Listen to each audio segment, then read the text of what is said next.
Hello there. Today I want to show you how to remove a gas tank off of Honda Shadow 1100 Sabre. I have a friend coming in a little while to remove the tank to be painted.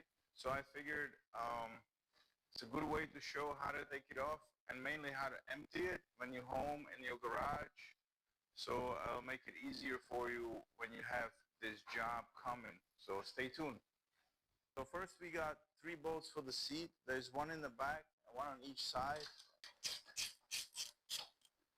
It should be a 10 millimeter. This one happens to be 11 because I think there was an issue with the thread. So it's got something else that it should have, but it should all be 10 millimeter bolts.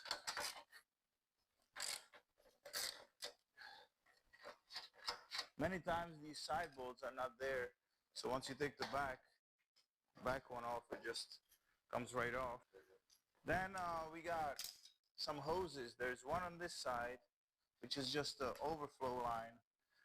It's good to use like a needle nose pliers and just kind of pry that hose off, because most of the bikes I'm working on, this hose is broken because people just try to yank on it with their hand.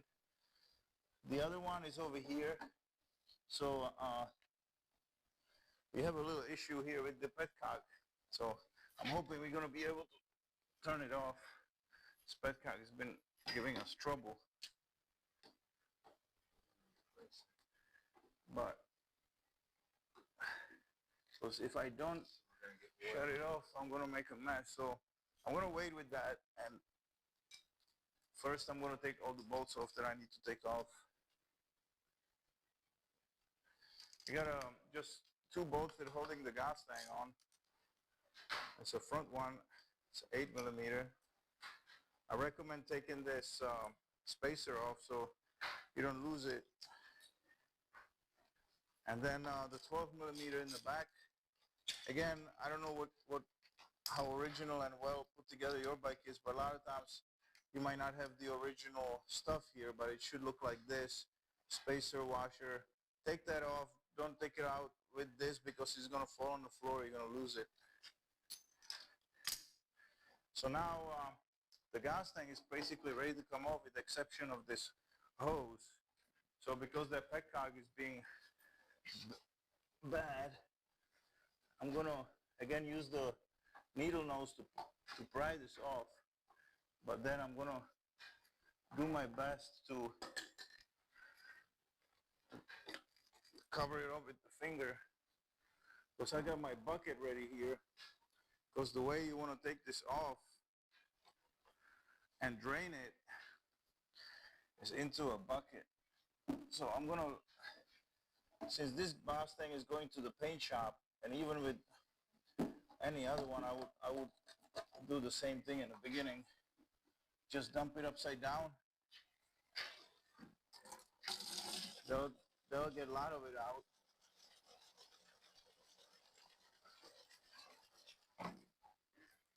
I mean, don't be shy. You're gonna spill some fuel. That's the name of the game. And then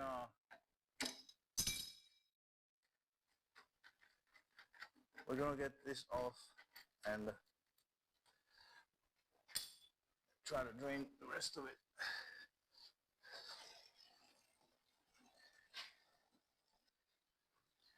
There's also one thing I want to show you, since this one's going to the paint. So we're gonna take these rubber grommets off and put them aside. There's another one. Don't make the mistake to leave this stuff on because, oops, wrong move. When you send it to the paint job, you'll never get it back.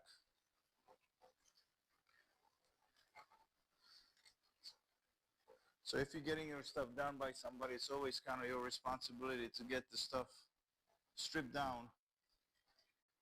The other thing I want to show you, every time you take these gas tanks apart, the fuel filter stays in. There's an O-ring here in the fuel filter. So the fuel filter, you got to take it off. Sometimes it's real stubborn to come off. This one came off easy. But that's the other thing. Because when you're putting it back on, you want to really assemble the petcock and then stick it in, assemble it with the filter on there. So the gas tank is removed. As you can see, no gas, ready to go. Put it in your car, take it to the paint shop or whatever you gotta do.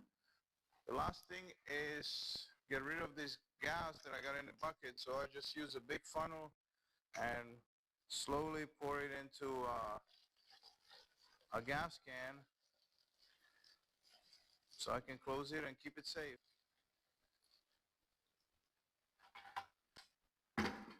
Well, that took longer than I thought. I'll see you guys in the next one.